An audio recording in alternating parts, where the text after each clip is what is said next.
Bienvenido a la segunda clase de escatología. En esta oportunidad vamos a hablar acerca de la escatología individual y en especial acerca de la muerte, el estado intermedio y la resurrección. La muerte es universal. Desde el momento que nacemos, sabemos que en algún momento nos enfrentaremos con la muerte. A no ser de los cristianos que se encuentran en el momento vivos de la segunda venida de Cristo, quienes no sufrirán la muerte. Pero el resto se enfrentará tarde o temprano a la muerte. La realidad escatológica personal de la muerte existe para toda la gente. Todos enfrentaremos la muerte. Hebreos capítulo 9, versículo 27. Los cristianos experimentarán una resurrección que vence al aguijón de la muerte. Primera de Corintios capítulo 15. La muerte física no formaba parte de la condición original de la humanidad. Cuando Dios crea al hombre y a la mujer, no los crea para que mueran, los crea como seres eternos. Pero es en consecuencia de la desobediencia y del pecado que se introduce la muerte en la especie humana. Eh, como dice la palabra del Señor, el alma que pecare, esa morirá. Y también dice que por cuanto todos pecaron, están destituidos de la gloria de Dios. Los no cristianos no ven nada positivo en la muerte. Ellos retroceden ante ella con miedo. Pablo, sin embargo, fue capaz de tener una actitud totalmente distinta hacia ella. Vio la muerte física como un enemigo que ya ha sido conquistado.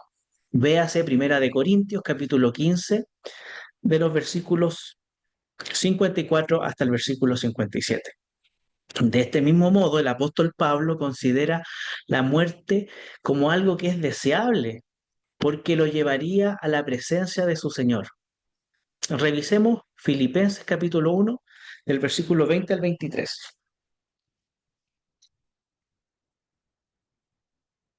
Dice así: conforme a mi anhelo y esperanza de que en nada seré avergonzado, antes bien, con toda confianza, como siempre, ahora también será magnificado Cristo en mi cuerpo, o por vida o por muerte.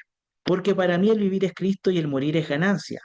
Mas si el vivir en la carne resulta para mí en beneficio de la obra, no sé entonces qué escoger, porque de ambas cosas estoy puesto en estrecho, teniendo deseo de partir y estar con Cristo, lo cual es muchísimo mejor. El creyente entonces puede enfrentarse a la muerte sabiendo que sus efectos no son finales, ya que la muerte en sí misma ha sido destruida. Véase Isaías capítulo 25, versículo 8, Oseas capítulo 13, versículo 14, Primera de Corintios capítulo 15, versículo 55 y Apocalipsis capítulo 21, versículo 3 y versículo 4.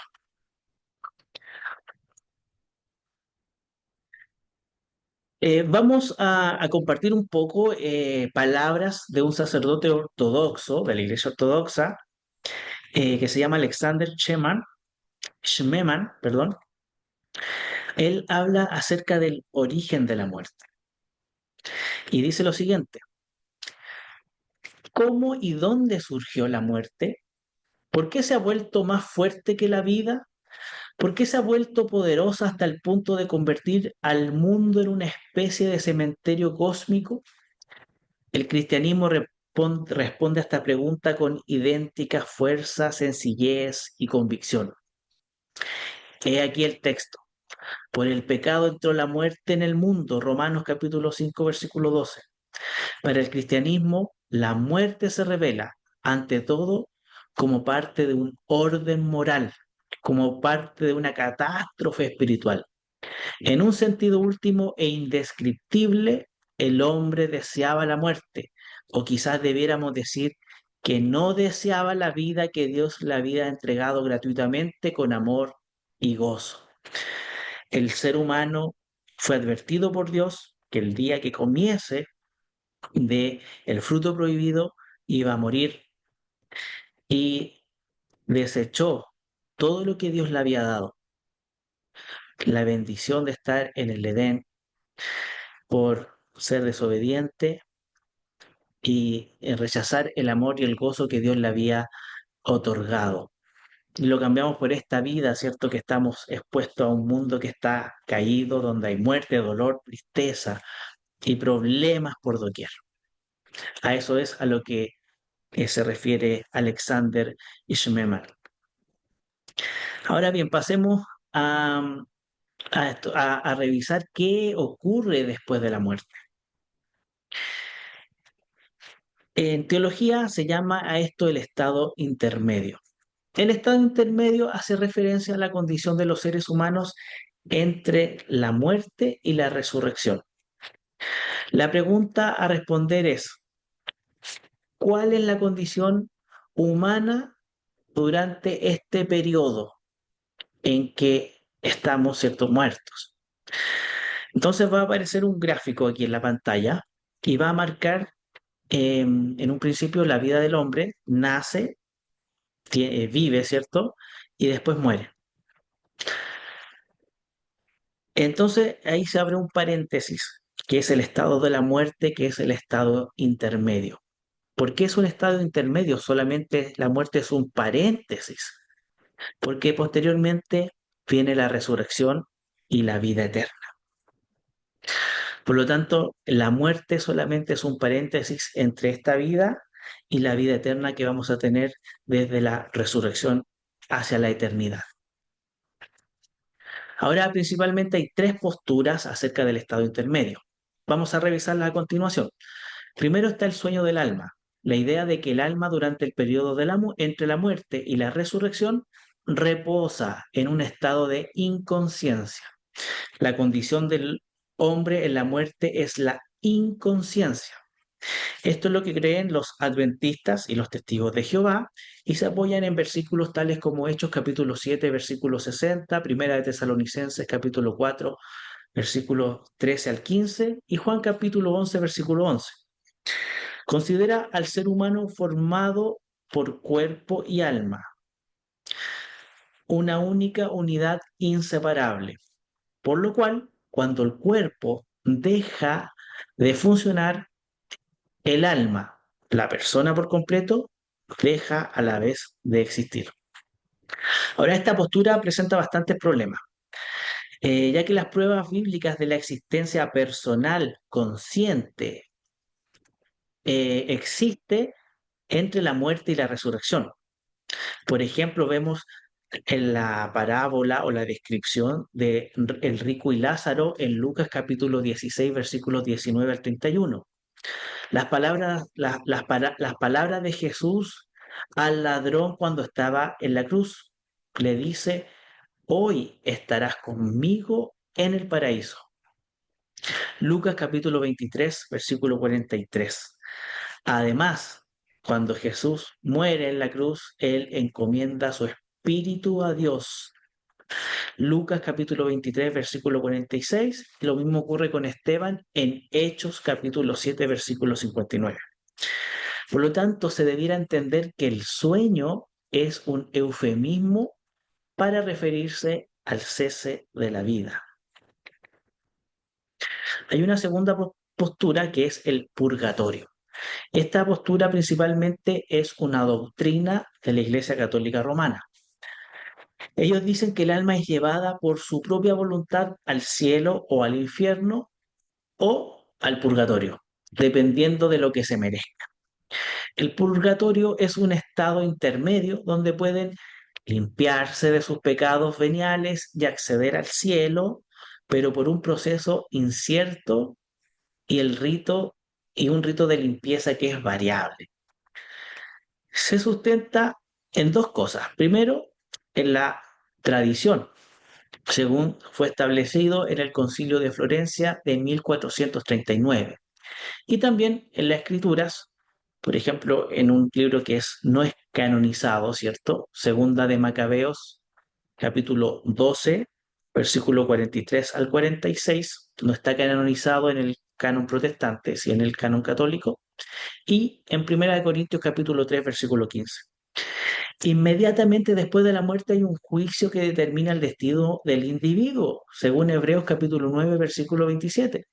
Los que han muerto en un estado de maldad van directamente al infierno y están irrevocablemente perdidos. Los que están completamente purificados al momento de la muerte van directamente al cielo. Y los que están en estado de gracia, pero no están espiritualmente perfectos, van al purgatorio. Esta doctrina se contradice con las enseñanzas claras de las Escrituras. Véase Gálatas capítulo 3, versículo 1 al 14, Efesios capítulo 2, versículo 8 al 9, y principalmente esta postura rechaza lo que es la salvación por sola gracia y no por méritos humanos, ¿cierto? Y no por algún tipo de sufrimiento que nos vaya a santificar, sino que solamente somos salvos por gracia a través de la fe en la obra de Jesucristo. Por último, ¿qué debiéramos creer? Que en el estado intermedio hay dos lugares diferentes, de acuerdo con lo que dice la Biblia. Los creyentes tras la muerte van a un lugar y condición de bendición, mientras que los no creyentes van a una experiencia de miseria, tormento y castigo. La experiencia del paraíso y el Hades sin duda no es tan intensa como será al final, porque la persona está en cierto modo incompleta. Su alma está, ¿cierto?, separada de su cuerpo físico. Los justos, o al menos sus almas, son recibidas en el paraíso, según se nos dice en Lucas capítulo 16, versículo 19 al 31, y Lucas capítulo 23, versículo 43. Pablo iguala el estar ausente del cuerpo con estar presente en el Señor.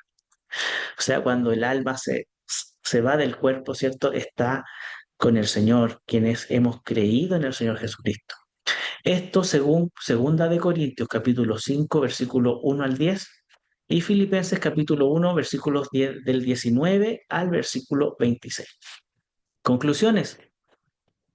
Todos deben esperar la muerte, a excepción de los que se encuentren vivos en la segunda venida de Cristo. Aunque la muerte es un enemigo, Dios la ha vencido y la ha hecho cautiva, por lo cual no debemos temerla. La Biblia es clara en declarar la resurrección del creyente. Isaías capítulo 26, versículo 19. Daniel capítulo 12, versículo 2. En este último se enseña tanto la resurrección del creyente como del malvado. Jesús mantenía la doctrina de la resurrección del Antiguo Testamento. Véase Marcos capítulo 12, versículo 24 y capítulo 26, versículo 27. La resurrección de Cristo es la base y la esperanza de los creyentes. Primera de Tesalonicenses capítulo 4, versículo 14. Por lo tanto, la resurrección corporal, el cuerpo será devuelto a la vida, según Romanos capítulo 8, versículo 11, capítulo 22, versículo 23, y Filipenses capítulo 3, versículos 20 al 21. Volvamos a escuchar algunas palabras de Alexander Ishmeman acerca de la resurrección. Es muy interesante lo que él dice. Él dice la idea de Platón, y por lo general el pensamiento griego, supone que la muerte es la liberación del alma del cuerpo. La filosofía platónica dice que el cuerpo, ¿cierto?, es la cárcel del alma. También la separación de este mundo con el otro mundo. Pero Cristo jamás habló de la resurrección de las almas, sino de la resurrección de los cuerpos. Por lo tanto, el ser humano es integral. No es solo cuerpo o solo alma y espíritu, sino que tiene esta unión entre lo espiritual y lo físico. Y la resurrección es la resurrección de lo físico. Dice Schmemann, tras la resurrección Jesús comió delante de sus discípulos. Lucas capítulo 24, versículos 36 al 43. Es la doctrina de la resurrección de la cual los filósofos en Atenas se burlaron diciendo, ya nos hablarás de esto en otra ocasión, cuando le dicen a Pablo. Contrario a la creencia platónica de que el cuerpo es la cárcel del alma, lo que yo les decía hace un principio, es más bien su libertad, pues el cuerpo es el alma con amor, es el alma con comunión, es el alma con vida, el alma como movimiento. Hasta aquí nuestra segunda clase. Espero que sea de mucha bendición y nos veremos en la siguiente clase. Que Dios te bendiga.